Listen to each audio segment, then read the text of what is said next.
Welcome back students.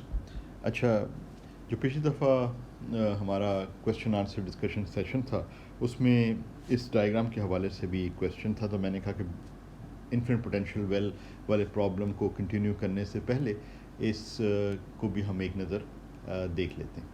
अच्छा, इसमें जो इम्पोर्टेंट पॉइंट है वो ये है कि एक तो इम्पोर्टेंट पॉइंट ये है कि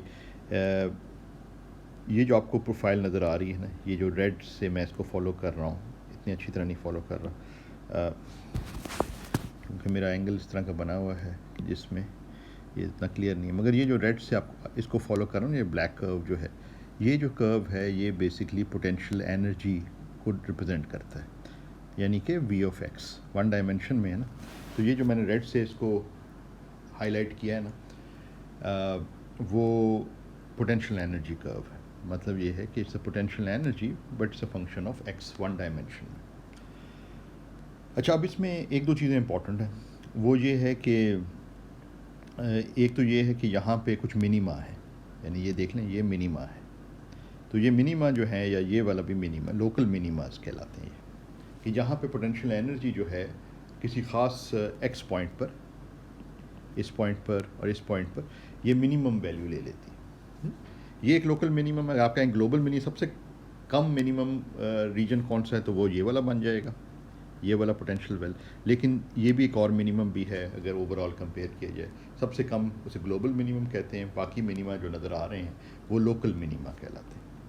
अच्छा, इंपॉर्टेंट चीज़ ये है कि जो टोटल एनर्जी होती है वो आप जानते हैं कि अगर टी से हम काइनेटिक एनर्जी को ज़ाहिर कर रहे हैं तो पोटेंशियल एनर्जी जो है वो V of x, T plus V of x. अब जो ये क्लासिकली आप जानते हैं कि जो काइनेटिक एनर्जी है वो नेगेटिव नहीं हो सकती, and the total energy has to be the sum of the kinetic part and the potential energy part, जो कि ये इक्वेशन ज़ाहिर कर रही है जो मैंने इधर लिखी है। अच्छा, इधर इम्पॉर्टेंट ये है कि एक तो ये है कि इधर थोड़ा थोड़ा सा मिसप्रिंट है, यहाँ पे E1 होना चाहिए, क्योंकि आपने कोई एनर्जी फ़िक्स की है, कोई एनर्जी आपने ऐसी ली है जो कि सिस्टम को कन्फाइन करती है, यानी कि जो पोटेंशियल एनर्जी आपके सिस्टम की है उसके मैक्सिमा से कम है, मैक्सिमा उसका जो है इस रीजन में, तो जिस तरह ये मैक्सिमस है तो ये उससे कम है। उसका मतलब ये है कि कम होने का फ़ायदा ये है कि सिस्टम जो है, जो भी अगर समझ लें एक पार्टिकल है या क्वांटम मैकेनिकल जो भी सिस्टम है, इस पोटेंशियल एनर्जी में वो कन्फाइन हो जाएगा, तो बाउंड स्टेट हो जाएगी अगर आपकी एनर्जी जो है वो आपने E1 ली। अगर एनर्जी ज़्यादा आप ले लें, आपके चॉइस है कि आप इतनी एनर्जी दे दें अपने सिस्टम को जिसको आपने ये, क्योंकि वाई एक्सिस पे एनर्जी है ना, समझ लें कि आपने कोई एनर्जी है E2 वो दे दी। अब ये एनर्जी जो है ना मिनिमम से ज़्यादा है, तो ये अनबाउंड सिस्टम बन जाएगा। ये जो पार्टिकल, अगर आप एज एन एग्जांपल पार्टिकल सोचें, तो पार्टिकल इस पोटेंशियल एनर्जी का जो है उस पार्टिकल को कन्फाइन नहीं करेगी, बल्कि वो पार्टिकल जो है वो पॉजिटिव एक्स से माइनस एक्स तक जा सकता है all long the x axis one dimension. मगर जब आपने ये E1 चूज़ किया तो फिर आपके पास जो है इस रिलेशन से जाहिर हो गया कि काइनेटिक एनर्जी ये बन जाएगी। अब कुछ पॉइंट्स ऐसे हैं, जिस तरह ये पॉइंट है और ये वाला पॉइंट, ये वो पॉइंट्स हैं। अच्छा, इसका रंग बदलता हूँ।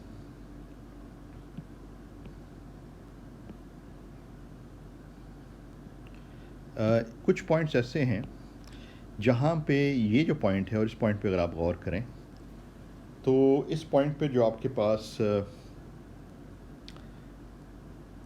E1 है और जो पोटेंशियल एनर्जी है वो दोनों बराबर हो जाती हैं, यानी कि हमारे वाले केस में ये बन रहा है, जनरल रिलेशन तो ये है, हमारे वाले केस में जो रिलेशन बन रही है जब हमने E1 एनर्जी चूज़ कर ली तो वो T plus V of x होगा रिलेशन।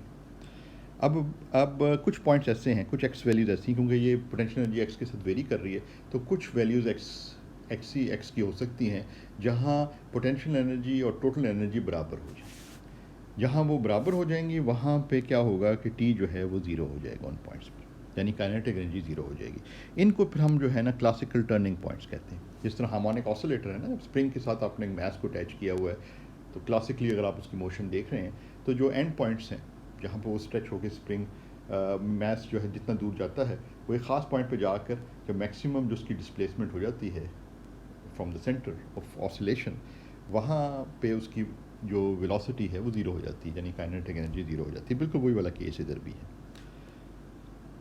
अब उससे x2 से आगे अब चलते चले जाएँ, यानी इस रीजन में चले जाएँ, x1 या x1 से कम वाले रीजन में चले जाएँ, तो आप वहाँ देख रहे हैं कि वहाँ जो है वो पोटेंशियल एनर्जी जो है वो E1 से बढ़ जाती है। अब आपके पार्टिकल की टोटल एनर्जी E1 है, जिसमें काइनेटिक पार्ट भी है, पोटेंशियल एनर्जी। जब वो पोटेंशियल एनर्जी जो है E1 से बढ़ जाए तो काइनेटिक एनर्जी नेगेटिव हो जाएगी। तो this is called the classically forbidden region, कि जहाँ काइनेटिक नेगेटिव हो जाए वहाँ पर पार्टिकल अलाउड ही नहीं है। तो इस तरीके से ये जो प्रॉब्लम है ये बाउंड स्टेट प्रॉब्लम बन जाती है। अगर आप ज़्यादा एनर्जी दे दें तो इसका मतलब ये बाउंड स्टेट का मतलब ये है कि ये टर्निंग पॉइंट्स हैं जो मैंने जाहिर किए इधर, और पार्टिकल एसेंशली इस रीजन के अंदर ही रहेगा।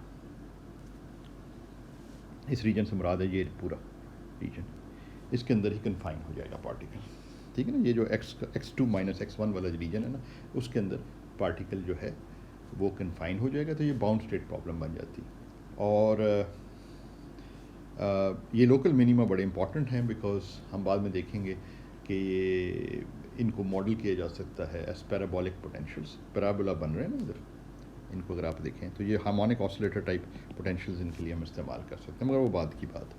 अच्छा, एनीवे, अब हम आते हैं वापस जो है वो मुझे ख्याल आया कि ये आपको कुछ स्टूडेंट को ये समझ नहीं आ रही होगी, और क्योंकि क्वेश्चन भी आया था लास्ट टाइम, तो इसलिए मैंने कहा इसमें I will go through this कि बाउंड स्टेट कौन सी है। वो डिपेंड करती है टोटल एनर्जी आपने सिस्टम को क्या दी हुई है। अगर बहुत ज़्यादा एनर्जी दी हुई तो ऑब्वियसली वो बाउंड नहीं होगा। E2 जिस तरह है above the potential energy curve, तो वो, और E1 एनर्जी जिस तरह हमने देखा वो इतनी एनर्जी जो है वो इस पोटेंशियल एनर्जी में कन्फाइंड पार्टिकल हो जाएगा। अच्छा जी, अब हम लास्ट टाइम जो कर रहे थे, हम स्टडी कर रहे थे इन्फिनिट पोटेंशियल वेल, एक बाउंड स्टेट प्रॉब्लम जिसमें हमें पार्टिकल बाउंड है, it can not be outside the well, तो वो कन्फाइंड है इनसाइड द वेल। अच्छा, इस प्रॉब्लम के अंदर जो है ना, हमने इसको सॉल्व किया तो एसेंशली श्रोडिंगर इक्वेशन सॉल्व की थी, बाउंड्री कंडीशंस लगाई थी, क्योंकि the amplitude to be outside the well वो ज़ीरो, तो आपका वेव फंक्शन जो है वो ज़ीरो हो रहा था बाउंड्रीज़ पे। बाउंड्रीज़ जो है आपकी वो ज़ीरो और ए थी, ये ज़ीरो है और ये ए है, तो particle is confined within this reason.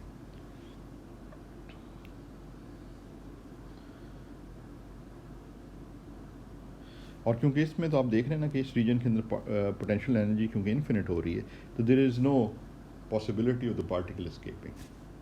कोई ऐसी एनर्जी नहीं आप दे सकते जो कि पोटेंशियल एनर्जी से ज़्यादा हो, क्योंकि इन्फिनिट है। अच्छा, एनीवे, अब हमारे पास जो है ये बेसिकली हमने वेव फंक्शन कैलकुलेट कर लिया। अब ये वेव फंक्शन हमें क्या इन्फॉर्मेशन दे रहा है? ये वेव फंक्शन हमें ये इन्फॉर्मेशन दे रहा है कि किसी ख़ास मोमेंटम या वेव वेक्टर की जो के साथ जो पार्टिकल है वो पोजीशन स्पेस में कैसे डिस्ट्रीब्यूटेड है, यानी कि मुख्तलिफ पोजीशन में होने की उसकी प्रोबेबिलिटी एम्पलीट्यूड क्या है अगर उसका मोमेंटम जो है वो kn है। मोमेंटम kn का मतलब ये है h बार kn। तो मैं जब मोमेंटम कहूँ या kn कहूँ तो आप उसको उसी सेंस में ले लीजिएगा कि h बार जो है से मल्टीप्लाई करके उसको मोमेंटम तस्वर करना है। तो इसका मतलब ये है कि ये हमें बता रहा है कि पार्टिकल जो है वो पोजीशन स्पेस में कैसे डिस्ट्रीब्यूटेड है। और साफ ज़ाहिर है कि क्योंकि ये पार्टिकल कन्फाइंड है तो सिर्फ उसकी डिस्ट्रीब्यूशन जो है विद इन द वेल ही होगी, यानी मुख्तलिफ position space with in the well, यानी 0 to a वाले रीजन के अंदर ही एम्पलीट्यूड होगा उसको फाइंड करने का। बाहर तो वो ज़ीरो ही है, यानी कि x is less than zero और x is greater than zero वाले रीजन में वो ज़ीरो ही है। अच्छा, तो इस केस के अंदर दूसरी चीज़ जो हमने इंपॉर्टेंट देखी कि जो उसका मोमेंटम या वेव वेक्टर है वो क्वांटाइज हो जाता है, उसकी क्वांटम वैल्यूज़ जो बन रही हैं वो n पाई बाई a हैं, यानी कि n जो है वो n पाई बाई a है। a is the width of the well, pi is pi, and n is an integer that can take on the values 1 2 and 3 4 5 6 so on। दूसरी चीज़ उसकी नतीजा ये है क्योंकि पार्टिकल इनसाइड द वेल जो है उसकी डिस्पर्जन रिलेशन जो है वो ये है En is equal to h bar square. इसी रिलेशन, यही रिलेशन जो मैं बात कर रहा हूँ, kn स्क्वेयर्ड ओवर 2m, यानी इनसाइड द वेल तो फ्री पार्टिकल ना, तो उसके यही फ्री पार्टिकल डिस्पर्जन रिलेशन बन जाएगी। फ्री पार्टिकल डिस्पर्जन रिलेशन का मतलब ये है कि इनसाइड द वेल वो जब हम कहते हैं कि वो फ्री पार्टिकल है, तो लेट्स से जब हम कहते हैं ये सिर्फ काइनेटिक, फ्री पार्टिकल मतलब है सिर्फ काइनेटिक एनर्जी है if it is moving with some momentum p, तो इसको हम जो है लिख सकते हैं ऐसे h बार स्क्वेयर्ड के। अब k क्यों क्वांटाइज्ड है तो k n स्क्वेयर्ड हो जाएगा, n आ जाता है ना सब्सक्रिप्ट, और ये तो इसका मतलब ये क्योंकि के एन क्वांटाइज्ड है, ये के एन वैल्यूज़ क्वांटाइज्ड है जो कि ऊपर नज़र आ रही हैं, तो जो एनर्जी है वो भी क्वांटाइज हो जाएगी। तो इम्पॉर्टेंट चीज़ ये है कि एनर्जी इज़ क्वांटाइज्ड।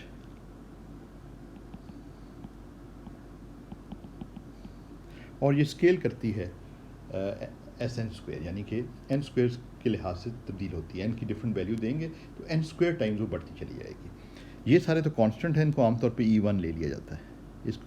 ये भी एक एनर्जी, इसकी डायमेंशन एनर्जी की है ना, तो उसको जो मिनिमम एनर्जी है वो n इज इक्वल टू 1 के लिए, जो कि आप कह सकते हैं ग्राउंड स्टेट एनर्जी।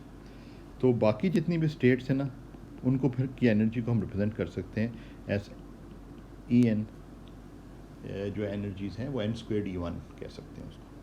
E1 जो है वो मैंने डिफ़ाइन कर दिया है कि E1 जो है वो by definition is pi squared h bar squared, वो 2m a स्क्वेयर्ड। ठीक है जी। अब ये सारी जो एनर्जीज़ हैं, these are the eigenvalues of this system. ठीक है, एनर्जी आइगन वैल्यूज़। अब इसमें आप जहन में रखें, जिस तरह मैंने पिछला बताया था कि ये जो हैं ये जो एनर्जीज़ हैं इनके दरमियान अगर आप डिफरेंस की बात करें, अगर आप दो एनर्जी लेवल्स के डिफरेंस की बात करें तो वो भी हम कर सकते हैं। एक सेकेंड, इसको ज़रा क्लियर कर दो। तो लेट्स से वी आर हेयर, तो En+1 लेवल माइनस En, यानी दो कंसेक्टिव लेवल्स हैं, एक n+1 है और एक n लेवल, nth लेवल है। Excuse me.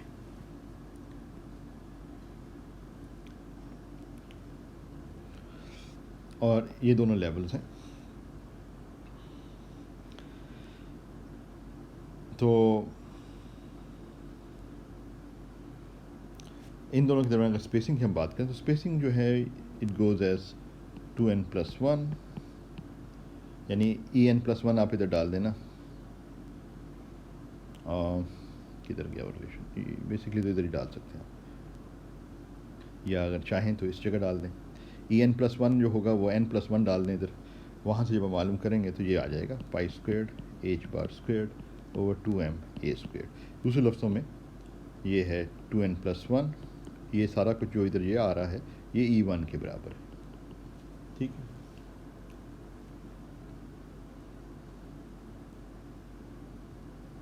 तो इसका मतलब ये हुआ कि जो एनर्जी स्पेसिंग है वो इट गोज़ एज दिस। और उसमें ख़ास चीज़ ये है कि अगर ए जो है आपका, अगर जो विड्थ ऑफ द वेल जो है अगर बढ़ाते चले जाएँ तो spacing between the levels would decrease such that अगर एज को आप बहुत लार्ज कर देंगे तो स्पेसिंग जो है वो बहुत कम हो जाएगी, ज़ीरो को अप्रोच करना शुरू हो जाएगी बिटवीन टू एनर्जी लेवल्स।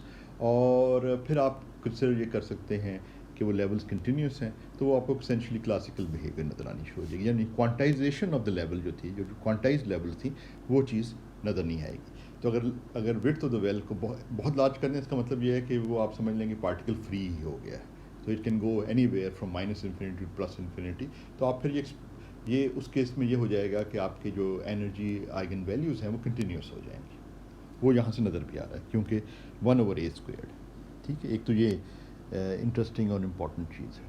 दूसरी चीज़ इंपॉर्टेंट ये है कि क्वांटाइजेशन जो इधर आ रही है ना एनर्जी लेवल्स की, या दूसरे लफ्ज़ों में वेव वेक्टर की, या आप कहना चाहें कॉरस्पॉन्डिंग वेव लेंथ की, क्योंकि वेव वेक्टर के साथ अब एक वेव लेंथ भी एसोशिएट कर सकते हैं। वो सारा हमने मेरे ख्याल में पिछली दफ़ा किया था, लिखा था कहीं, maybe we did not. तो मगर ये है कि हम इसको लिख सकते हैं, कोई वो उसमें मुश्किल नहीं है, क्योंकि के जो है वो आपको पता है वो 2π/λ की टर्म्स में लिखा जा सकता है। और ये अगर के एन क्वांटाइज है तो लैम्डा भी क्वांटाइज होगा। दिस इम्प्लाइज λn जो है, अगर ये के एन है तो ये लैम्डा है ना, अगर के एन क्वांटाइज है तो वो भी क्वांटाइज होगा, वेवलेंथ भी, wavelength associated with the particle. तो मैंने पिछली दफ़ा कहा था कि हम पार्टिकल को क्वांटम मैकेनिक्स में ख़ास फीचर ये आ जाता है कि पार्टिकल्स में जो वेव लाइक फीचर्स भी मौजूद होते हैं। तो पार्टिकल और वेव का जो डिस्टिंक्ट एस्पेक्ट था क्लासिकल फिज़िक्स में, वो क्वांटम फिज़िक्स में हमें नज़र नहीं आता।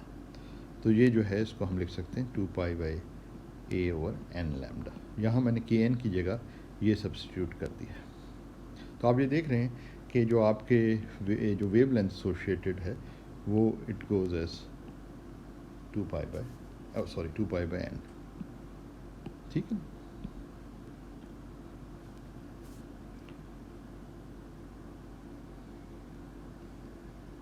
साथ साथ अब इससे ये भी इम्प्लाई होता है कि ए जो है this is equal to n lambda by 2, ठीक है।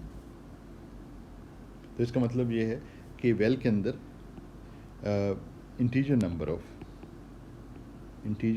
Of half wavelengths fit into the well.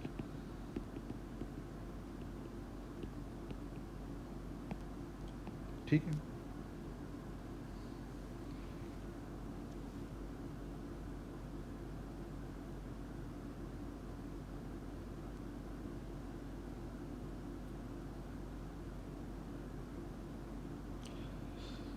अब ये जो फीचर है ये काफ़ी हद तक अगर आप याद करें ना, ये वही है जो standing waves in some medium ना, एक स्ट्रिंग है जिसको आपने टाई कर दिया है एंड्स पे, तो जब आप उसको ऑसिलेट कराना शुरू करते हैं तो जो वेवलेंथ्स की ऑसिलेशंस हो सकती हैं उस स्ट्रिंग पे, वो ऐसी होंगी कि वो जो लेंथ जिसमें आपने उसको कन्फाइन किया हुआ है उसमें जो है ना integer multiples of half wavelengths fit हों। तो ये बिल्कुल वही नॉर्मल मोड्स वाला, अगर आप वेव ऑसिलेशन वाला सेक्शन पढ़ें और या रिवाइज़ करें जो किताबें आपने पढ़ी हैं, तो वो ये वाले फीचर्स आपको नज़र आएंगे। तो इस तरह महसूस हो रहा है जिस तरह वो पार्टिकल में कुछ वेव लाइक फीचर्स भी मौजूद हैं।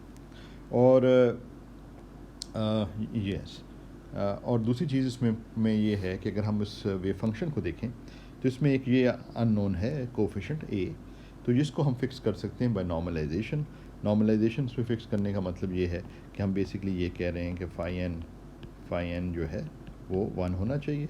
और अगर हम इसको पोजीशन स्पेस में रिप्रेजेंट करें तो ये बेसिकली, जैसा मैं पहले कई दफ़ा दिखा चुका हूँ, कि वो वैसे तो -∞ टू +∞ लिमिट है, मगर -∞ टू 0 और a टू इन्फिनिटी वाले रीजन में वैसे ही 0 है, तो सिर्फ नॉन ज़ीरो जो है इस रीजन में ही होगा।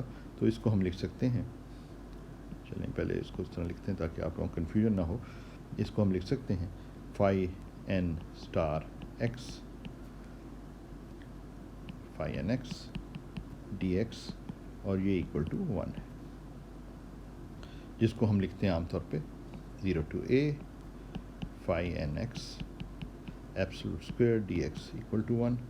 और हमारा पास जो है वो a, हम फाई एन एक्स की वैल्यू यहाँ से हम सब्स्टिट्यूट कर सकते हैं। जो हमारा वेव फंक्शन था उसमें a हमारा अननोन है, तो जब आप ये इंटीग्रेशन करें, जो बेसिकली ये इंटीग्रेशन बन जाएगी साइन के एन एक्स, क्योंकि ये है ना फाई एन एक्स, ये के एन एक्स डी एक्स, और इसको आप अगर 1 के बराबर पुट करें तो आप ये शो कर सकते हैं। तो you can show it this कि ये बेसिकली अगर हम रियल और पॉजिटिव ले लें तो a जो है इस इंटीग्रल को परफॉर्म करें तो a जो है वो स्क्वायर रूट ऑफ 2a बन जाता है।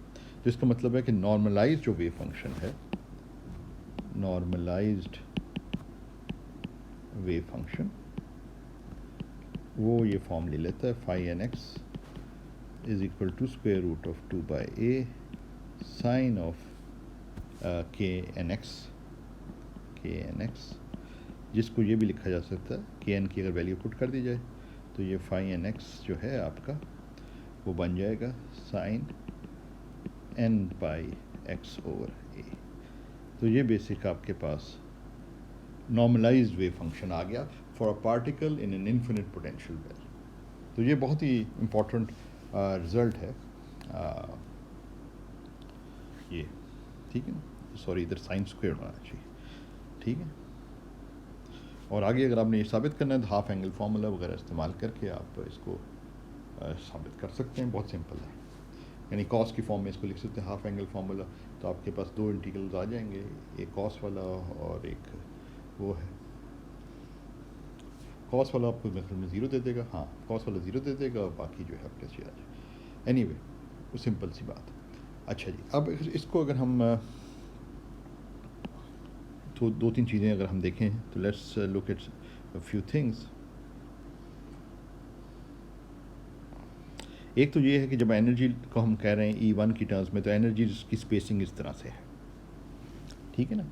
These are basically the energy spacings. n is equal to 1 जो है वो E1 के बराबर है। एक सेकेंड, इसको ज़रा, E1 के बराबर है एनर्जी। ये सारा उसी जो एक्सप्रेशन है आपके पास जो n स्क्वेयर्ड E1 वाली, उसी से ये सारा n स्क्वेयर्ड E1 है ना। बेसिक जो आपकी एक्सप्रेशन है En जो है वो n स्क्वेयर्ड E1 है। तो n को 1 डालेंगे तो E1 आ जाएगा, फिर 4E1, फिर 9E1, फिर 16E1। तो इस तरीके से ये एनर्जीज जो हैं ये स्पेस्ड हैं, और ये डिस्क्रीट वैल्यूज़ ले रही हैं, कंटिन्यूस वैल्यूज़ नहीं ले रही, आर्बिट्री वैल्यूज़ नहीं है, कोई डिस्क्रीट वैल्यू, या तो एनर्जी ये होगी या ये होगी या ये होगी, बीच वाली कोई एनर्जी अवेलेबल नहीं, ठीक है ना। तो this is what is meant by quantization of energy in quantum mechanics. इसका मतलब जो पार्टिकल इन्फिनिट पोटेंशियल रेल्म में है उसकी कोई आर्बिट्री एनर्जी नहीं हो सकती, उसकी एनर्जीज यही हो सकती हैं, या ये वैल्यू होगी या ये वैल्यू होगी, और कम से कम ये वैल्यू होगी, बीच वाली कोई वैल्यू नहीं हो सकती। क्लासिकल पार्टिकल और इसमें फ़र्क ही ये है, अगर ये क्लासिकल पार्टिकल को हम देख रहे होते हैं ना तो उसकी कंटिन्यूस कोई भी आर्बिट्री वैल्यू एनर्जी की हो सकती थी। क्वांटम मैकेनिक्स में ये मुमकिन नहीं है। ये अभी हमने बेसिकली श्रोडिंगर इक्वेशन को सॉल्व करके हमने देख लिया है। अच्छा, उसकी दूसरी बात ये, अच्छा इधर एल इस्तेमाल हो रहा है, मैं ए इस्तेमाल कर रहा हूँ, but it's the same thing. जो आपके पास मुख्तलिफ स्टेट्स बन रही हैं, जैसे कोई बेहतर डायग्राम है नहीं, इसी से गुजारा करना। अच्छा, तो ये जो है ना वेव फंक्शन, ये आपका फाई एन एक्स है, इस साइड पे समझ लें, हमारा हम जो फाई एन एक्स लिख रहे थे ये फाई एन एक्स है, और ये ए है, ये a/2 है हमारे नोटेशन में। तो आप देख रहे हैं कि ये n इज इक्वल टू 1 का मतलब ये कि हाफ वेवलेंथ फिट हो रही है इसके अंदर, ये हाफ वेवलेंथ है ना, आधी वेवलेंथ। यहाँ जो है दो वेवलेंथ्स, हाफ वेवलेंथ फिट हो रही है, यानी कि एक वेवलेंथ बन रही है n इज इक्वल टू 2 के लिए। इसी तरह n इज इक्वल टू 3, ये बिल्कुल कंसिस्टेंट है जो हमारा ये वाला कहाँ गया, जो हमने इधर लिखा था, ठीक है ना, इसके कंसिस्टेंट है कि integer multiples of half wavelengths fit होगी। तो ये वेव फंक्शन जो बेसिकली है वो आपको प्रोबेबिलिटी एम्पलीट्यूड बता रहा है, पोजीशन के साथ जो है प्रोबेबिलिटी एम्पलीट्यूड क्या है, ठीक है ना। तो ये फीचर आपको यहाँ पे नज़र आ रहा है। इसी तरह n इज इक्वल टू 3 है एंड सो फोर्थ। अच्छा, अगर आप इसमें जो है वो प्रोबेबिलिटी डेंसिटी की बात करें, यानी कि दूसरे लफ्ज़ों में अगर हम इसकी बात करें phi n x absolute squared, तो ये प्रोबेबिलिटी डेंसिटी बन जाएगा। It will give you the probability per unit length, या समझ लें या per unit length when the particle is in state n जो लगा हुआ है ना वो बेसिकली स्टेट n को ज़ाहिर कर रहा है।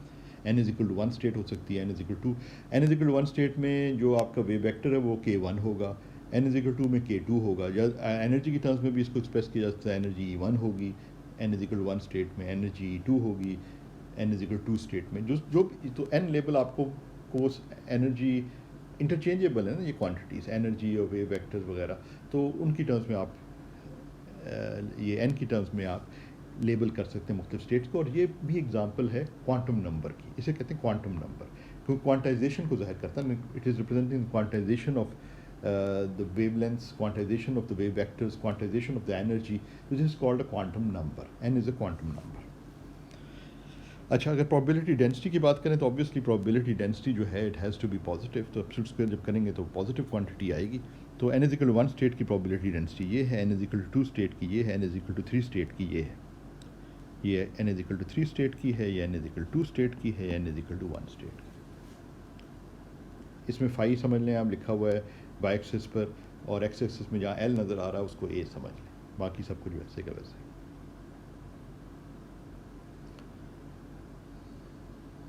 अच्छा, इसमें दो तीन जो है ना हैरत अंगेज़ बातें, और आप ये देख रहे हैं कि कुछ पॉइंट्स ऐसे हैं, ज़्यादा वाज़ेह होना शुरू हो जाता है जो हम हायर एनर्जी लेवल्स पे जाते हैं। कुछ पॉइंट्स ऐसे हैं जहाँ पे ये जो है, ठीक है, यहाँ पे तो बाउंड्रीज़ है ना, ए ले लेना इसको, तो यहाँ पे बाउंड्रीज़ हैं, तो यहाँ पे तो वेव फंक्शन ज़ीरो हो रहा है, मगर कुछ points with in the well भी ऐसे हैं जहाँ पे probability density of finding the particle is zero, which is very surprising. I mean, if you sit down and think about it, if you do an experiment to determine the position of a particle in the well, these are the points where there is no probability of finding it. और कई points ऐसे हैं बीच में जहाँ पे जो है ये मैक्सिमम प्रोबेबिलिटी डेंसिटी है, जिस तरह ये पॉइंट है विद इन द वेल, ये पॉइंट है, ये पॉइंट है, यहाँ मैक्सिमम, ठीक है ना। तो n=3 स्टेट को देखें तो कुछ इस तरह n=4, इसी तरह n=2, तो आपको ये चीज़ नज़र आनी शुरू हो जाती है। दूसरी चीज़ जो इसमें इनके सॉल्यूशंस में इंटरेस्टिंग और इम्पॉर्टेंट है, अगर आप फाइन एक्स को देखें जो हम इधर देख रहे थे, कि इनमें एक सिमेट्री मौजूद है। वो सिमेट्री ये है कि जो वेव फंक्शंस हैं, अगर आप ये सेंटर ऑफ द वेल को लें जो कि a/2 है, तो about the centre of the well या तो ये फंक्शंस इवन होंगे या ऑड फंक्शंस होंगे। इवन फंक्शंस का मतलब है कि phi n x is equal to phi n minus x, ठीक है ना। तो ये जो आपके पास या तो ये फीचर होगा या ये ऑड, ये इवन को जाहिर करता है, इवन फंक्शन ना। और अगर आप ऑड की बात करें तो phi n x is equal to minus phi n minus x, ये अब ऑड को जाहिर कर रहा है, ये ऑड फंक्शन। अब देख रहे हैं कि n=1 लेवल जो है ना वो इवन है, n=1 जो स्टेट है वो इवन फंक्शन ऑफ एक्स है, it's an even function about the centre of the well. जबकि ये जो n=2 है वो ऑड है, ये ना, ये या प्लस है या माइनस हो रहा है, इस रीजन के अंदर माइनस हो रहा है, इस रीजन के अंदर प्लस हो रहा है। तो लेफ्ट हैंड साइड और राइट हैंड साइड जो है वो एक लेफ्ट हैंड साइड पॉजिटिव है, राइट हैंड साइड नेगेटिव है, तो ये ऑड फंक्शन है। और ये जो एक इम्पॉर्टेंट जो प्रॉपर्टी है कि ये इवननेस और ऑडनेस जो इनकी नज़र आ रही है with respect to centre of the well, तो ये एक ख़ास सिमेट्री से रिलेटेड है। वो सिमेट्री ये है कि जो आपका बेसिक हैमिल्टोनियन है, it is symmetric with respect to inversion symmetry, जिसे पैरिटी भी कहा जाता है। यानी कि जो आपके पास एक्स डिपेंडेंट तो हैमिल्टोनियन में ना, हैमिल्टोनियन आपका बेसिकली p²/2m है प्लस v(xn). p को फिर हमने वो -i(h)/d/dx से रिप्लेस किया था और सो फोर्थ। अब इसमें x डिपेंडेंट सिर्फ ये चीज़ है। तो अगर आपका हैमिल्टोनियन जो है, वो जो हैमिल्टोनियन जनरली होता है, लेफ्ट हैंड साइड को भी मैं लिख लूँ प्रॉपर्ली, तो हैमिल्टोनियन जो जनरली है वो function of coordinate and momenta होता है, ठीक है ना। ये क्वांटम मैकेनिकल हैमिल्टोनियन है हमारे किसी भी जनरल सिस्टम का भी हम ले सकते हैं इसको वन डायमेंशन। तो ये p जो है px है। अच्छा, एनीवे, अब इसमें जो पोजीशन डिपेंडेंट क्वांटिटी है वो तो पोटेंशियल एनर्जी है। तो अगर ये हैमिल्टोनियन जो है उसमें ये सिमेट्री हो कि हैमिल्टोनियन माइनस एक्स, p तो इफेक्ट नहीं हो रहा, is equal to the Hamiltonian x p, तो हम ये कहते हैं कि इट इज़ इन्वर्जन सिमेट्रिक या it has symmetric with respect to parity, ठीक है। तो ये जो चीज़ है, ये अगर हैमिल्टोनियन में ये चीज़ होल्ड करनी है तो इसका मतलब ये है कि बेसिकली हैमिल्टोनियन में हम ये ट्रांसफॉर्मेशन कर रहे हैं, ये symmetry transformation, x goes to -x, तो इसे कहते हैं हम पैरिटी ऑपरेशन। कि अगर अंडर दिस ट्रांसफॉर्मेशन अगर हैमिल्टोनियन इनवेरिएंट रहता है, इस ट्रांसफॉर्मेशन के तहत हैमिल्टोनियन तब्दील नहीं होता, तो हम ये कहते हैं कि Hamiltonian is invariant under parity. Invariant का मतलब तब्दील नहीं होता अंडर पैरिटी। और ये उसी वक्त होल्ड करेगा उस किस्म के पोटेंशियल्स पे जहाँ जो है वो v ऑफ x जो है वो इक्वल टू हो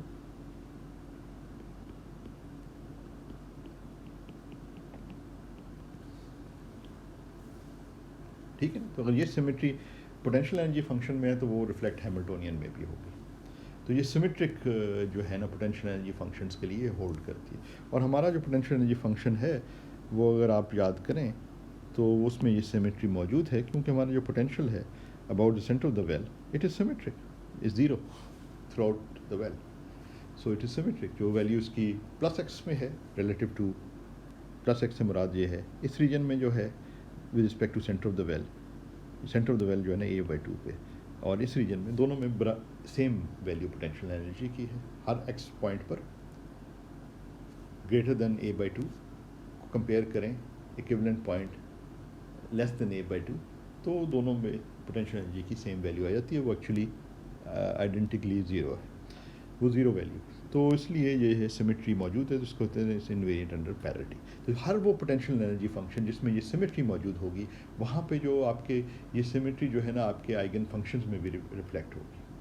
तो एनर्जी आइगन फंक्शन जो है ना वो भी फिर इवन होंगे, एक सेट ऑफ फंक्शंस होगा जो इवन होगा, एक सेट ऑफ फंक्शंस होंगे जो ऑड होंगे। यहाँ पे आप देख रहे हैं कि n की जो ऑड वैल्यूज़ हैं वो जो हैं दीज आर इवन फंक्शंस, और n की जो इवन वैल्यूज़ हैं दे आर ऑड फंक्शंस। तो ये दो क्लास ऑफ आपके पास वो आ जाते हैं, क्या कहते हैं, आइगन फंक्शंस। और ये काफ़ी इंपॉर्टेंट प्रॉपर्टी और यूज़फुल प्रॉपर्टी हो जाती है, क्योंकि सिमेट्री की मदद से हम बहुत सारी चीज़ें सीख सकते हैं। मसलन जिस वक्त हम दो लेवल्स के दरमियान ट्रांजिशन की बात करते हैं, तो जब हम दो लेवल्स के दरमियान ट्रांजिशन की बात करते हैं, लेफ्ट से कोई n लेवल है या m लेवल है, एक लेवल m कह देते हैं, तो ये डाइपोल ट्रांजिशन की हम बात कर रहे हैं। तो ये डाइपोल बन रहा है ना, इलेक्ट्रिक डाइपोल ट्रांजिशन। क्योंकि लाइट शाइन की है, मिसाल के तौर पर हमने लेज़र लाइट शाइन की है किसी इस पोटेंशियल वेल के ऊपर, और हम कॉज कर रहे हैं transition of the electron from one level to another, let's say from nth level to the mth level. तो जिसको अगर हम वेव फंक्शन की लैंग्वेज में लिखें तो ये वेव फंक्शन की लेवल -∞ प्लस इन्फिनिटी लिख लेते हैं, क्योंकि वो 0 to a लिखें या -∞ to +∞, it's the same thing. हम एक्सटेंड कर सकते हैं लिमिट्स को, क्योंकि वो 0 है उस रीजन से बाहर। तो ये φmx बन जाता है Ex और φnx dx। तो अगर ये इंटीग्रेंट ऑड हो जाए, यानी ऑड पैरिटी वाला इंटीग्रेंट हो जाए, यानी इंटीग्रेंट ऑड हो जाए, अगर ये हो जाए तो फिर ये इंटीग्रल 0 हो जाएगा। तो ये जो ऑपरेटर है, ये डाइपोल ऑपरेटर, ये तो ऑड है। तो इस ओवरऑल इंटीग्रेंट को इवन होने के लिए ज़रूरत है कि सिर्फ उन्हीं स्टेट्स के दरमियान ट्रांजिशन पॉसिबल है जिनकी पैरिटी डिफरेंट हो, ताकि वहाँ से जो एक माइनस साइन और आए इसको प्लस कर दे। तो इन दोनों स्टेट्स की पैरिटी अगर डिफरेंट हो, इसका मतलब है ऑड और इवन स्टेट्स के दरमियान ट्रांजिशन पॉसिबल है, odd to odd, even to even transition possible नहीं है। अब देखना, ये सिर्फ सिमेट्री से हम जान रहे हैं। And then when you, it's so beautiful because when you shine light on with a laser on these kind of potential wells, the surprising thing is कि आप find करते हैं कि this holds. तो on the basis of आप ये symmetry principles को अगर अंडरस्टैंड करके इस्तेमाल करते हैं तो ये you get very interesting result. तो इस किस्म के रिजल्ट जिसमें हम कह रहे हैं कि सेम पैरिटी वाली स्टेट्स में ट्रांजिशन नहीं हो सकती, इसको हम कह सकते हैं, उसको हम कहते हैं फॉरबिडन ट्रांजिशन, वो अलाउड ट्रांजिशंस नहीं है। और डिफरेंट पैरिटी वाली स्टेट्स में जो ट्रांजिशन हो सकती है उसको हम कहते हैं अलाउड ट्रांजिशन। तो इस तरीके से हमें वो सिलेक्शन रूल्स फॉर ट्रांजिशन भी मिलते हैं। तो वो भी बड़ा इंटरेस्टिंग और इम्पॉर्टेंट सी चीज़ है, जो कि बाद में हम देखें ना, तो ये सिर्फ और सिर्फ हम ये जो चीज़ हम हासिल कर रहे हैं, we are getting it on the basis of general principles of symmetry. So that's the reason this is such an important concept कि symmetry को इस्तेमाल करें तो आप काफ़ी दूर तक ये नॉलेज लेके जा सकते हैं। अच्छा, दूसरी इंपॉर्टेंट इसमें जो इम्पॉर्टेंट प्रॉपर्टी आ जाती है, एक तो ये हमने देखा सिमेट्री से ऑड और इवननेस की हवाले से, पैरिटी के अंदर सिमेट्री जो है उसके लिए वजह से कुछ स्टेट्स इवन हैं, क्लास ऑफ स्टेट्स इवन हैं, कुछ एक क्लास ऑफ स्टेट्स ऑड हैं। उसके अलावा ये है कि the wave functions form a complete set because एक हर्मिशियन ऑपरेटर के आइगन बेसिस हैं हैमिल्टोनियन की। और यहाँ भी, और एंड दीज आइगन फंक्शंस, वो जो हैमिल्टन जो हर्मिशियन ऑपरेटर वाला जो हमने रिजल्ट जनरल हासिल किया था वो यहाँ पे भी होल्ड करता है कि जो बेसिस स्टेट्स हैं, जो आइगन स्टेट्स हैं, they form a complete basis, and so any state which satisfies these boundary conditions within the well can be expanded in terms of this. और दूसरी चीज़ important ये है कि they form an orthonormal set. So orthonormality भी है. Orthonormality जो है, जब हम इसको orthonormality की बात करें तो orthonormality वो ये है कि phi वेव फंक्शंस की टर्म्स में लिखें ना, x phi n x dx जो है वो डेल्टा एम एन, क्योंकि ये m और n क्वांटाइज वैल्यूज़ हैं तो ये क्रोनेकर डेल्टा है राइट हैंड साइड पे, ठीक है ना. तो it's is equal to 0 if m is different from n, is equal to 1 if m is equal to. ये ऑर्थोनॉर्मेलिटी आ गई. कंप्लीटनेस रिलेशन की जब हम बात करते हैं,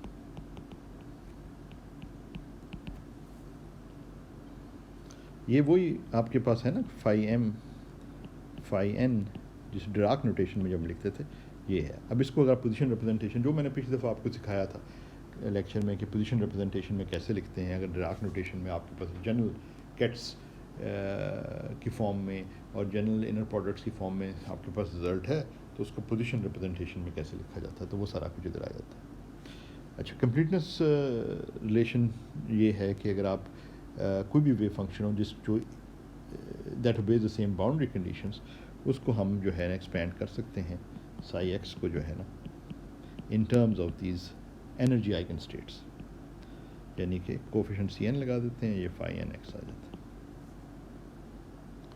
अगर आपने सी एन डिटर्मिन करना है तो वही तरीका है कि आप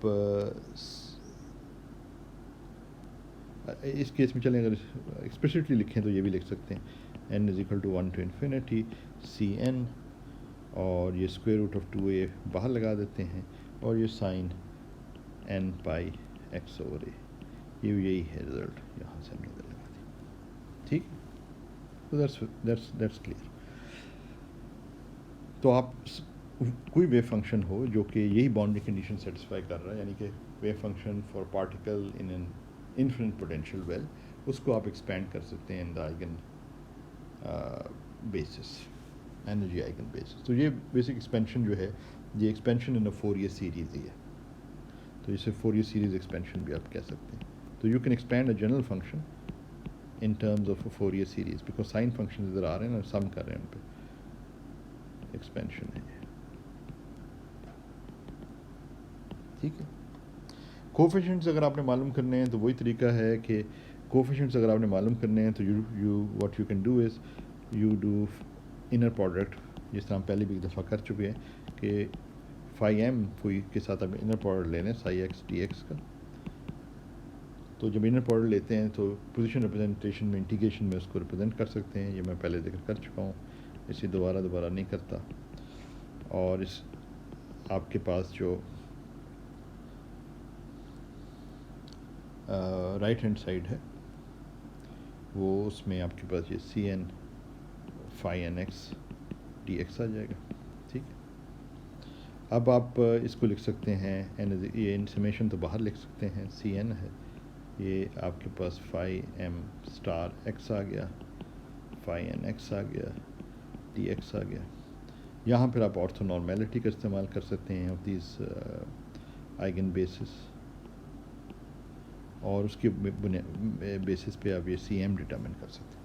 तो ये आपके पास सी एम आ गया. सी एम जो है वो आपका फाई एम स्टार, तो जिस के साथ आपने जो कोफिशिएंट मालूम करना है उसे कॉरस्पॉन्डिंग के साथ आप इसका इनर प्रोडक्ट ले लें, या पोजीशन रिप्रेजेंटेशन में उसका मतलब ये है कि इंटीग्रेशन परफॉर्म करनी पड़ेगी.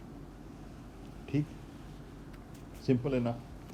इसी तरह अगर आपके पास ये इनिशियल स्टेट दी हुई है at time t is equal to 0, तो आप स्टेट अगर वो सब कुछ वैसे ही वही प्रिंसिपल्स अप्लाई हो रहे हैं कि अगर आपने, क्योंकि ये एनर्जी आइगन बेसिस में स्टेट्स, ये इनिशियल स्टेट को लिखा हुआ है, फाई एन एक्स जो है ना एनर्जी आइगन बेसिस है ना, हैमिल्टोनियन के आइगन बेसिस है, तो इनकी टर्म्स में इनको लिखा हुआ इनिशियल स्टेट को, तो अगर टाइम टी पे जो इवॉल्व्ड स्टेट है वो आप लिखना चाहते हैं, तो फिर appropriate factors of the energy जो है ना एक्सपोनेंट में आप लिख सकते हैं.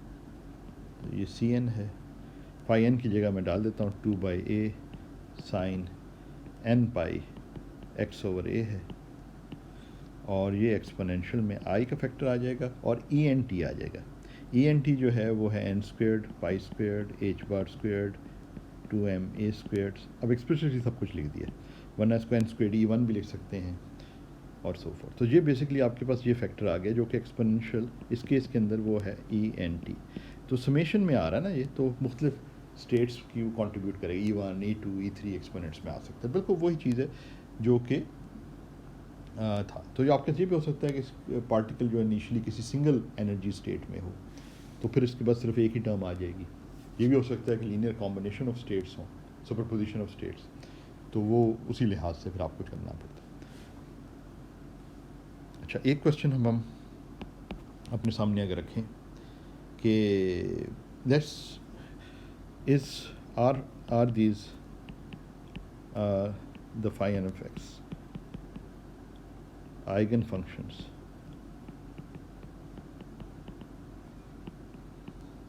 हमारा जो मोमेंटम ऑपरेटर है वन डायमेंशन वो ये है। ये हमारा क्वेश्चन है कि क्या ये फाइन एक्स जो है eigen functions of P x हैं।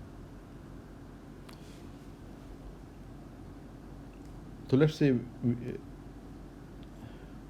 से फाई एन की बजाय हम ज़्यादा सिंप्लीफाई इसको कर देते हैं, इसको हम ग्राउंड स्टेट कह लेते हैं। तो इसको कह देते हैं इस, बिल्कुल वही चीज़ बाकियों पे भी अप्लाई हो जाएगा। तो is the ground state phi 1 of x eigenfunction, phi 1 of x eigenfunction of px। अच्छा, अब आइगन फंक्शन अगर हमें चेक करना है तो क्या करना पड़ेगा? अगर कोई आपके फंक्शन दिया हो और कहा जाए कि भी आइगन फंक्शन ये किसी ऑपरेटर का है या नहीं है, तो वो आप कैसे चेक करेंगे? आपको ये देखना पड़ेगा ना कि वो फंक्शन जो है उस ऑपरेटर के लिए कि आइगन वैल्यू इक्वेशन सेटिस्फाई करता है या नहीं। आइगन वैल्यू इक्वेशन सेटिस्फाई करता है या नहीं का मतलब ये है कि आप आइगन वैल्यू इक्वेशन सेटअप करेंगे कि phi 1 x eigen value equation तो ये है ना कि ये आप करेंगे, तो फिर आपके दोबारा फाई 1 ऑफ एक्स अगर आ जाता है मल्टीप्लाइड बाय सम नंबर, जिसको मैं ऐसे लिख देता हूँ सम नंबर, तो फिर हम कहेंगे कि आइगन वैल्यू इक्वेशन सेटिस्फाई हो रही है। तो इसका मतलब ये हुआ कि हमें पहले लेफ्ट हैंड साइड एवेल्यूएट करनी चाहिए और देखना चाहिए कि हमें क्या दोबारा वही फंक्शन मिल जाता है। अब वो फंक्शन तो हमें पता है ना क्या है, हमें P1 Px भी पता है पोजीशन रिप्रेजेंटेशन में क्या है, अब वो हमें पता है कि वो -i h बार d/dx है, ठीक है, और हमें वो फंक्शन भी पता है। वो सारा कुछ लगाने की बजाय चलें लिख लें वो फंक्शन 2/a है sine pi x over a, n = 1 है ना, वरना n pi x over a होता है, ठीक है ना। तो जब हम इसका डेरिवेटिव लेते हैं तो हम ये फाइंड करते हैं कि ये जो है √2/a, ये पाई ओवर a, ये cos pi x over a आ जाता है। And is it the same function? No, it's not the same function. यहाँ cos आ गया ना, अगर ये कोई नंबर तो मल्टीप्लाई हो रहा है लेकिन द फंक्शन जो है वो साइन नहीं रहा, cos आ गया। तो इसका मतलब ये है कि phi 1 of x is not an eigen function of the momentum operator. तो इसका मतलब ये है कि जब हम एक सिस्टम, एक एंसाम्बल लेंगे, इसका एक लार्ज नंबर ऑफ सिस्टम्स लेंगे, आइडेंटिकल सिस्टम्स लेंगे, यानी कि आइडेंटिकल सिस्टम्स का मतलब ये है कि हम ऐसे तस्वर करें, क्योंकि हम बात कर रहे हैं प्रोबेबिलिटी की, तो हमें एक एंसाम्बल की बात करनी पड़ेगी, एक आइडेंटिकल सेट ऑफ सिस्टम्स की बात करनी पड़ेगी, और उन पे जब हम मेजरमेंट परफॉर्म करते हैं, यानी कि आप समझ लें कि आपके पास इनफिनिट पोटेंशियल वेल है जिसमें पार्टिकल है, और इस तरह के आपने जो है वो तस्वर करें कि इस तरह के आपके पास बहुत लार्ज नंबर ऑफ सिस्टम्स हैं, और उन पे आप जो है जब मोमेंटम की मेजरमेंट करते हैं तो फिर आपको कोई एक वैल्यू मोमेंटम की नहीं मिलेगी, बल्कि एक स्प्रेड ऑफ वैल्यूज़ मिलेंगी, एक डिफरेंट वैल्यूज़ मिलेंगी with some probabilities, because it's not an eigen function. तो अगर आप समझ लें कि वो तमाम जो पार्टिकल्स आपने हर आपने single particle infinite potential well रखा है, मगर इस सिस्टम को रेप्लिकेट कर दिया है, इस सिस्टम को आपने ने बहुत सारी इसकी कॉपीज़ बना ली हैं, और जब आप इन पे मेजरमेंट करते हैं तो अगर ये आइगन स्टेट होती, ग्राउंड स्टेट समझ लें, सब ग्राउंड स्टेट में, तो अगर आप उसकी मोमेंटम की मेजरमेंट करते तो आपको, अगर ये आइगन स्टेट होती ग्राउंड स्टेट, तो आपको एक ही वैल्यू मिलती मोमेंटम की, एक ख़ास डेफिनेट प्रिसाइज वैल्यू। लेकिन अब क्योंकि आइगन स्टेट नहीं है तो इसलिए आपको जो डिफरेंट वैल्यूज़ मिलेंगी और with some probabilities, with different probabilities. तो अब हमें इसलिए इस केस के अंदर हम जो है, जैसे हम पहले भी बात कर चुके हैं स्पिन हाफ प्रॉब्लम के लिए, कि हमें एक्सपेक्टेशन की बात करनी पड़ेगी। एक्सपेक्टेशन यानी कि हमें मीन वैल्यू की बात करनी पड़ेगी ऑफ पी एक्स। क्योंकि हम ग्राउंड स्टेट में कर रहे हैं तो हम इसे कह लेते हैं पी एक्स 1 ग्राउंड स्टेट के लिए, और इस केस में जब हम इसको वैल्यूएट करते हैं तो ये बन जाएगा 5 1x P x 1x dx, और इस केस में ये बन जाएगा 2/a, स्क्वायर रूट आ रहा है, 2 आ रहे हैं फंक्शन, तो ये स्क्वायर रूट ख़त्म हो जाएगा। ये साइन पाई एक्स ओवर ए है, ये ग्राउंड स्टेट के लिए। फिर आपके minus I H bar D by d x है, तो जब आप डेरिवेटिव लेंगे तो ये पाई बाई ए आ जाएगा, और इधर कॉस पाई एक्स ओवर ए आ जाएगा, डी एक्स आ जाएगा। और इस जो है इस जो लिमिट है इसको एक्सटेंड कर सकते हैं from minus infinity two plus infinity, और ये जो है ये ऑड इंटीग्रेंट है तो ये ज़ीरो रीड कर देता है। तो इसका मतलब है कि जब आप लार्ज नंबर ऑफ मेजरमेंट करेंगे तो एवरेज वैल्यू जो मिलेगी आपको पी एक्स की फॉर दीज आइडेंटिकल सिस्टम्स वो ज़ीरो है। ठीक है, ये दिस इज़ योर एक्सपेक्टेशन, वो ज़ीरो आपके पास आ जाती है। अच्छा, अब आप कहते हैं कि ठीक है चलो ये ज़ीरो हमारे पास आ रही है वैल्यू, क्योंकि आइगन स्टेट नहीं है, और इसका मतलब ये है कि जो है एवरेज जो वैल्यूज़ आपके पास मोमेंटम की आ रही हैं they are spread around this average value which is zero. तो let's say you want to find, क्या आप कहते हैं कि जी मैं अब क्वेश्चन ये करता हूँ, what about P x square is 5 1x an eigenfunction of px squared। अब वो नज़र आ रहा है कि वो जो है आइगन फंक्शन होगा, क्यों? क्योंकि सेकंड डेरिवेटिव है ना, दो दफ़ा डेरिवेटिव जब लेंगे, एक दफ़ा डेरिवेटिव लिया तो साइन से कॉस में चले गए, कॉस फंक्शन मिल गया आपको, दोबारा जब डेरिवेटिव लेंगे दोबारा साइन आ जाएगा, तो देयर इज़ अ पॉसिबिलिटी। तो ये दो दफ़ा जब करते हैं तो डी सेकंड डेरिवेटिव बन जाएगा ना पी एक्स स्क्वायर का मतलब पी एक्स दो दफ़ा अप्लाई हो रहा है, तो एक दफ़ा डी बाई डी एक्स, दूसरा दोबारा d by d x, just means that's the second derivative on the function square root of 2/a sine pi x over a. तो जब आप ये करते हैं तो एच स्क्वायर आ जाता है, पाई स्क्वायर आ जाता है, ओवर ए स्क्वायर आ जाता है, स्क्वायर रूट ऑफ 2/a आ जाता है, और sign pi x over A. Now this is certainly N eigen function because आपके ये दोबारा 5 1x आ गया with eigenvalue this।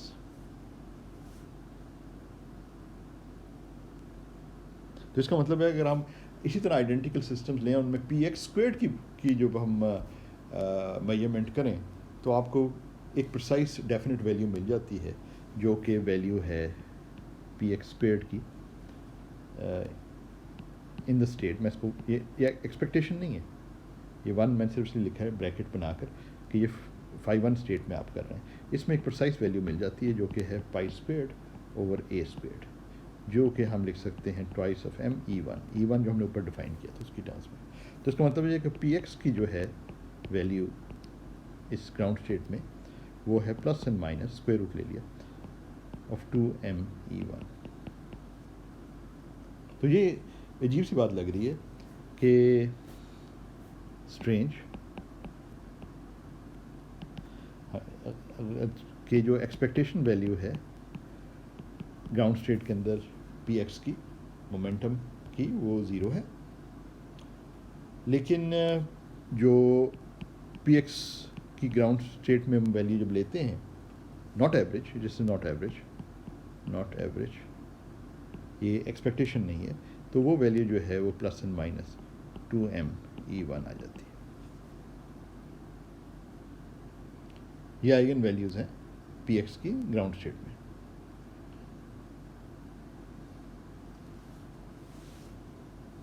तो ये अजीब सी बात लगती है, लेकिन थोड़ा सोचें तो अजीब सी बात नहीं है, क्योंकि आइगन वैल्यूज़ ये हैं।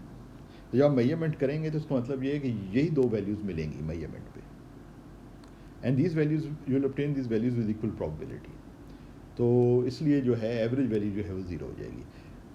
जितनी दफ़ा आप करेंगे उसमें से आधी दफ़ा ऑन द एवरेज आपको प्लस वाली वैल्यू मिलेगी, ऑन द एवरेज माइनस वाली वैल्यू मिलेगी उतनी दफ़ा ही, तो उनका एवरेज जो है वो ज़ीरो आ जाता है। ठीक है ना। सो हमें ये नहीं पता कि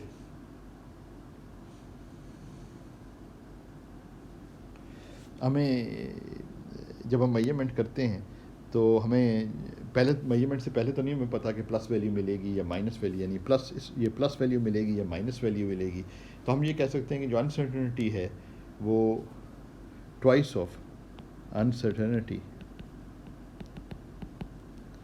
इन px 1 is twice of square root of 2m(E1). Basically वो स्प्रेड को जाहिर कर रहा है, वो कि ट्वाइस ऑफ दिस हो जाए।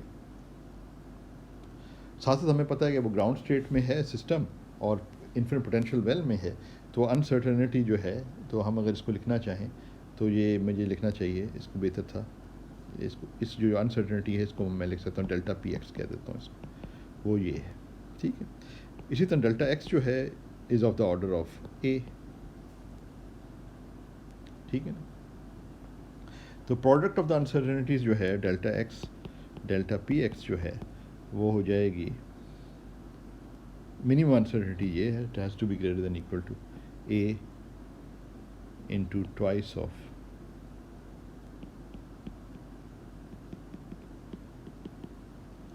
और ये has to be greater than 2a into, अब E1 वगैरह की वैल्यू बार 2m टाइम्स E1 की वैल्यू डालें तो ये n pi h bar over a आ जाता है, has to be greater than nh bar, sorry nh।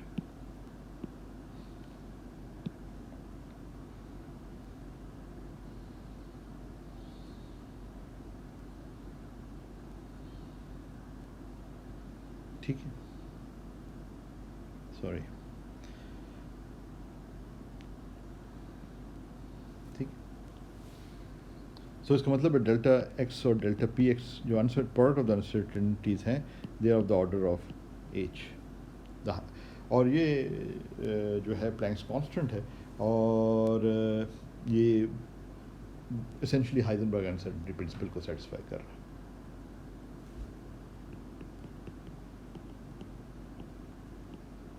Heisenberg uncertainty principle, पहले हमने अनसर्टेनिटी प्रिंसिपल्स की बात की है which is related to the spin components, और अब हम बात कर रहे हैं, इसका मतलब ये पोजीशन मोमेंटम भी कॉन्जुगेट वेरिएबल्स, इनके दरमियान भी अनसर्टेनिटी है, और ये कम्यूटिंग वेरिएबल्स नहीं है। याद है ना जनरलाइज अनसर्टेनिटी रिलेशन जो थी वो कॉम्यूटेटर्स ऑफ द टू ऑपरेटर्स से रिलेटेड थी, तो इसका मतलब ये दोनों कम्यूट नहीं करेंगे।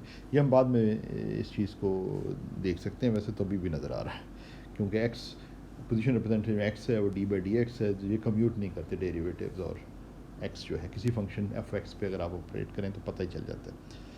मगर ये अनसर्टेनिटी ये बता रही है कि अगर आपके पास, अगर आप जो है अगर वेल को छोटा करते चले जाएँ तो कॉम्पनसेटिंगली जो है ना मोमेंटम में अनसर्टेनिटी बढ़ती चली जाएगी। वेल को छोटा करते चले जाएंगे तो अनसर्टेनिटी पोजीशन कम हो जाएगी, मगर मोमेंटम में अनसर्टेनिटी बढ़ जाएगी। अच्छा, जो आखिरी चीज़ है जिसका मैं जिक्र करना चाहूँगा, थोड़ी तेज़ी से जाना पड़ रहा है क्योंकि अब हमारे पास टाइम, हमारे पास काम होता है, तो ज़रा हम थोड़ा सा स्पीड हमें पकड़नी पड़ रही है। मैं वो चीज़ें पिक कर रहा हूँ जो मुझे नज़र आ रहा है कि सबसे इम्पॉर्टेंट है, वो मैं मिस ना करूँ। अच्छा, एक इम्पॉर्टेंट चीज़ जो है जो आपकी किताब में भी मेंशन्ड है, वो ये है कि ये अभी तो हम बात कर रहे हैं ना क्वांटम मैकेनिकल सिस्टम्स हैं ये, तो इनको मॉडल सिस्टम्स के तौर पे अंडरस्टैंड करने की क्वांटम मैकेनिकल प्रिंसिपल्स, हम सिंपल से सिस्टम्स को स्टडी कर रहे हैं। मगर ज़हन में रखें कि ये जो हैं, ये सिस्टम्स जो हैं ये लैब में क्रिएट भी अब किए जा सकते हैं। तो आप इस किस्म के सेमीकंडक्टर हेटेरोस्ट्रक्चर्स क्रिएट कर सकते हैं। इन्हें कहते हैं सेमीकंडक्टर हेटेरोस्ट्रक्चर्स, यानी मुख्तलिफ सेमीकंडक्टर्स को मिला के आप ऐसे स्ट्रक्चर्स बना सकते हैं, हेटेरोस्ट्रक्चर्स। ये एक सेमीकंडक्टर एल्यूमिनियम गैलियम आर्सेनाइड, दूसरा स्ट्रक्चर गैलियम आर्सेनाइड का। तो ये आप जो है ना लेयर बाय लेयर इनको ग्रो कर सकते हैं, एटॉमिक लेयर्स को ग्रो कर सकते हैं। इसको कहते हैं एपिटेक्सल ग्रोथ। और उसके लिए तरीक़ेकार क्या हैं कि मोलेकुलर बीम एपिटेक्सी है, या आप पढ़ सकते हैं इंटरनेट पे, MOCVD दूसरी टेक्निक है। ये अभी बड़ी वेल स्टेब्लिश एक्सपेरिमेंटल टेक्निक्स हैं, गो के ये महंगी टेक्निक्स हैं, मगर इन टेक्निक्स की मदद से दुनिया की बहुत सारी लैब्स में ये जो हैं ये इस किस्म के सेमीकंडक्टर हेटेरोस्ट्रक्चर्स ग्रो किए जा रहे हैं। इनकी खुसूसियत ख़ास चीज़ क्या है, ये ग्रो करने का मकसद क्या है? मकसद उसका ये है, जिसे हम कहते हैं आमतौर पे बैंड गैप इंजीनियरिंग। ये फील्ड कहलाता है कि आप बैंड गैप जो है ना उसको इंजीनियर कर सकते हैं। इसका क्या मतलब है? इसका मतलब ये है कि एल्यूमिनियम गैलियम आर्सेनाइड जो इसको देखें आप, इसका जो बैंड गैप है, बैंड गैप का मतलब है कि जो वैलेंस बैंड और कंडक्शन बैंड, ये नीचे वाला जो बैंड है ये वैलेंस बैंड है, ऊपर वाला बैंड जो है वो कंडक्शन बैंड है। यानी ये एनर्जीज़ हैं जो इलेक्ट्रॉन्स ले सकते हैं मिसाल के तौर पर कंडक्शन बैंड में, और वैलेंस बैंड में इलेक्ट्रॉन समझ लें या होल्स, वो भी हम उसका जिक्र अभी नहीं करते।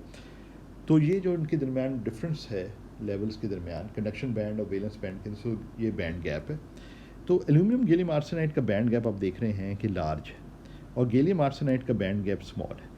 तो अगर आप कंडक्शन बैंड को देखें जहाँ पे इलेक्ट्रॉन्स हो सकते हैं, तो ये एक in difference in band gap की वजह से ये इस रीजन में बैंड गैप बड़ा है, इस रीजन में बैंड गैप स्मॉल है, दोनों के दरमियान। तो आपके पास एक आपने आर्टिफिशियली एक पोटेंशियल वेल क्रिएट कर ली है जिसमें इलेक्ट्रॉन्स कन्फाइन हो सकते हैं। बेसिकली आपने वो जो हमने पहले डायग्राम V(x) का देखा था ना, तो उसमें वो जो लोकल मिनिमा वाला रीजन था वो आपने आर्टिफिशियली लैब के अंदर क्रिएट कर लिया है by growing these semiconductor heterostructures using MBE molecular beam epitaxy की टेक्निक, MOCVD टेक्निक्स को इस्तेमाल करके। और आप अगर ये जो इस रीजन की कि कितना चौड़ा इसको बनाते हैं, कितना थिक बनाते हैं इस गैलियम आर्सेनाइड को रीजन को, तो आप इसके जो बैंड गैप है ना, ये कि विड्थ ऑफ द वेल, उसको भी आप ट्यून कर सकते हैं, बड़ा भी कर सकते हैं, छोटा भी कर सकते हैं। उसकी मदद से आप जो n=1 वाली लेवल या n=2 वाली लेवल, जो आपकी इन्फिनिट पोटेंशियल वेल वाली लेवल्स थी ना, उनकी को भी की एनर्जी को भी आप ट्यून कर सकते हैं उस तरीके से। अब इनकी ट्यूनिंग का फ़ायदा क्या होता है? ट्यूनिंग का फ़ायदा ये है कि if you want to make a transition, electron एक स्टेट से दूसरी स्टेट में ट्रांजिशन अगर करना चाहता है, आप लाइट शाइन करते हैं, उसको अलाउ करते हैं ट्रांजिशन के, तो फिर आपको ख़ास फ्रीक्वेंसीज़ की लाइट मिल सकती है, एमिशन से एक ख़ास फ्रीक्वेंसी की लाइट मिल सकती है। और ये जो है ना ये आजकल काफ़ी इम्पॉर्टेंट स्ट्रक्चर्स हो गए हैं जो कि क्वांटम वेल डायोड लेज़र्स आप बना सकते हैं। यानी कि ये लेज़र्स बना सकते हैं जो ख़ास फ्रीक्वेंसी की लाइट्स जो हैं एमिट करते हैं, और उनको क्वांटम वेल डायोड लेज़र्स कहते हैं। और ये जो हैं सबसे कॉमन जो है डायोड लेज़र्स हैं इस वक्त जो हैं। उसके अलावा ये है कि इसी टेक्निक को इस्तेमाल करते हुए आप इलेक्ट्रॉन्स को जो है ना मज़ीद कन्फाइन करके क्वांटम डॉट्स भी बना सकते हैं, क्वांटम वायर्स भी बना सकते हैं। और ये बड़ी इंटरेस्टिंग और बड़ी इम्पॉर्टेंट इस वक्त टेक्निक्स हैं जिनसे जो फंडामेंटल फ़िज़िक्स को भी आप कैप्चर करते हैं, और इनकी बहुत सारी एप्लीकेशंस भी हैं। तो ये बड़े इंटरेस्टिंग एरिया है। एसेंशली ये जो है is a very very important low dimensional systems का एरिया है। और फिर मज़ीद हुई कोई डिस्कशन करनी हुई तो हम क्लास में इसको डिस्कस कर सकते हैं। मज़ीद मैं इधर ही इसको रोकता हूँ। तो अपना ख्याल रखिए।